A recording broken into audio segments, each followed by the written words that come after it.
Ẹ káàsán, ẹ káalẹ́ ní gbogbo ìgbà tẹ́ bá ń wò mí. Ẹ káàbọ̀ sórí ètò yìí. Ètò yìí la mú wá sí etí ìgbọ́yín jákèjádò orílẹ̀-èdè Nàìjíríà. Ẹ farabalẹ̀ kẹ́tẹ́tí kẹ́ bá wa wo àwọn fídíò yìí. Ẹ bá wa like ẹ share ẹ dẹ̀ subscribe sí channel wa. Ẹ kú ojú lọ́nà o.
Which version do you have?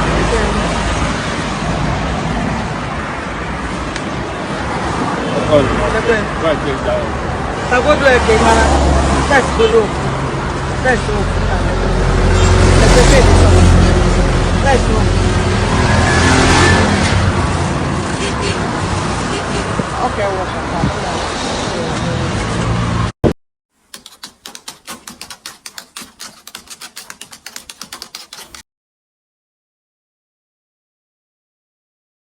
The projects will adopt continuously reinforced concrete pavement technology, an innovation championed by the Ministry of Works, reflecting the Tinubu administration's commitment to delivering durable, resilient, and cost-effective road infrastructure. Represented by Vice President Kashim Shettima, President Bola Ahmed Tinubu acknowledged the challenges of poor road infrastructure, posing a threat to communities and the economy. He noted that for a region that has endured years of insecurity and worked hard to restore normalcy, quality road infrastructure is essential to achieving lasting peace and sustainable development. Across the nation, this administration is advancing critical infrastructure because mobility is a condition for productivity. We are rehabilitating roads, improving links between farms and markets, and strengthening connections between communities and centers of commerce. Our transport vision also extends beyond roads.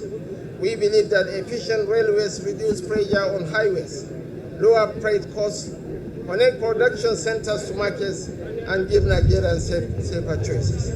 Governor Bagana Umar Azlim described the occasion as a significant milestone in the collective effort to rebuild, reconnect, and reposition Borno State for sustainable peace and economic prosperity. These roads are immense strategic importance. They connect communities that have endured years of insurgency, facilitate the movement of people and goods, improve access to markets, and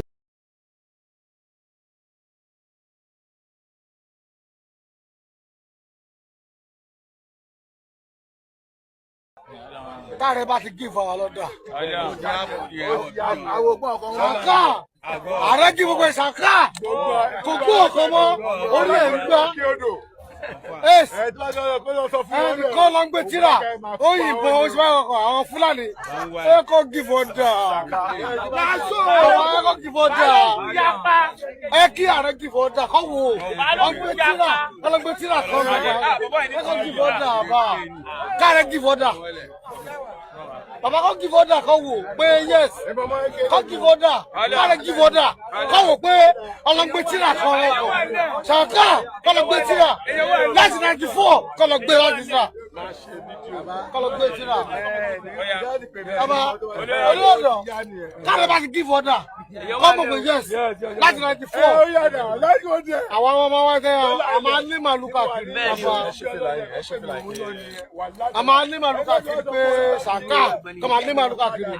Baba, ní gúúsù láríwá, ìlàrùn ààrẹ ní ààrẹ tó pọ̀ ẹ̀rọ yapa War is a war. Who send you come? Nobody. Soldier go, soldier come. No retreat. No surrender.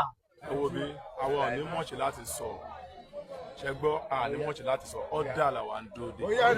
Yes. So aṣọ́jú ọ̀rọ̀. Lọ́jọ́ mọ̀ mi gbẹ́nu.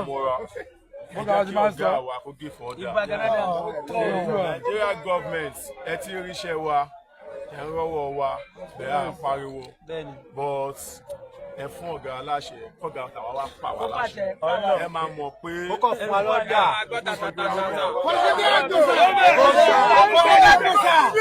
òkè ń jagun.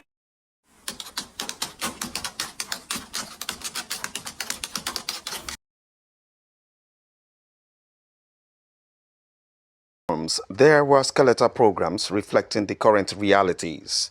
To upgrade these, the National Youth Service Corps, NYSC, saw the need to reposition itself as a platform for promoting entrepreneurship through its skill acquisition and entrepreneurship development (SAHID) program. With the reforms in place, the scheme has evolved beyond mobilization into a skills-based system. We tend to wait before we get jobs, but with this new reform that NYSC has created, as female corpers, like someone like me now, I can be able to have new business ideas, have real work experiences. Enables the core members or graduates to be posted where their skill are needed and where they can gain more experience. It reduces the efforts we also put into ensuring that they are market ready.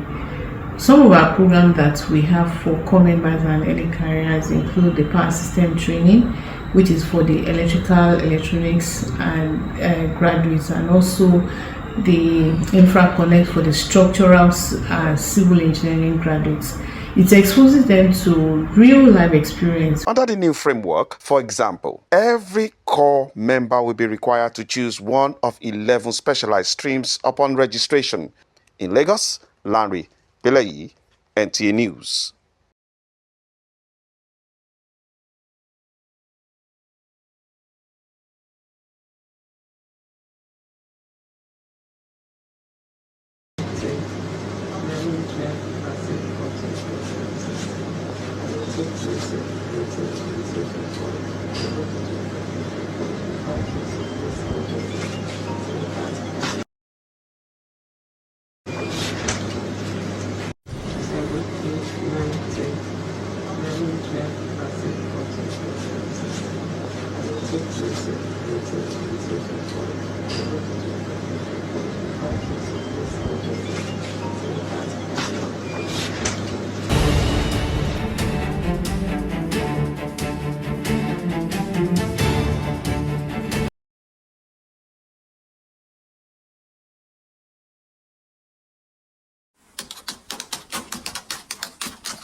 As you may be aware, the elections are upcoming next year in Nigeria, 2027. I'm aware. And there's, even domestically, there's been a lot of questions about how our elections are run in the process. And speaking with Nigeria specifically, do you feel there's anything more that, obviously you have your bill here, is there anything more that the United States can be doing in support, either politically or other ways, that really allow for a fair and free election over there, as opposed to just a formality, and that really speaks hope into the millions of Nigerians that see some of the corruption on a daily basis that you've witnessed firsthand?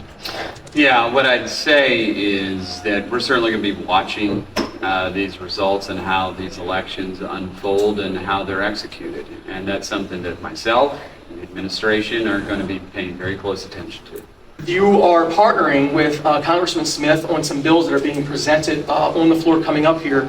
I was hoping you could opine a little bit more on that, and also, how do you feel about, if you had the chance to speak with President Trump, and is he on the same wavelength that you guys are? Do you anticipate receiving more support going forward to continue to fight the good fight that you're being recognized for here today? Yeah, look, we're working on Chris's bill, which Obviously, I'm a co-sponsor of that bill, but I'd say more importantly, what people need to pay attention to is the appropriations bill that we're going to have on the floor today, which some call the State Foreign Operations Bill or the National Security State Department Related Programs Bill. There's a lot of language that I put on that bill that's inside of it that relates to Nigeria and the persecution of Christians and restrictions on security assistance to the government of Nigeria and steps that they have to take. That bill is likely to become a law. We're about to hopefully pass that here today. And so there's some pretty strong and aggressive language in that bill that's going to be binding as it relates to our relationship to Nigeria moving forward. And yes, I continue to work with the administration on next steps that we're going to take. I'm actually going to see President Trump tonight. I'll be having dinner with him and some other members. So yeah, I continue to talk to him about these issues, and it's very important to him. He just brought it up in one of his speeches just recently.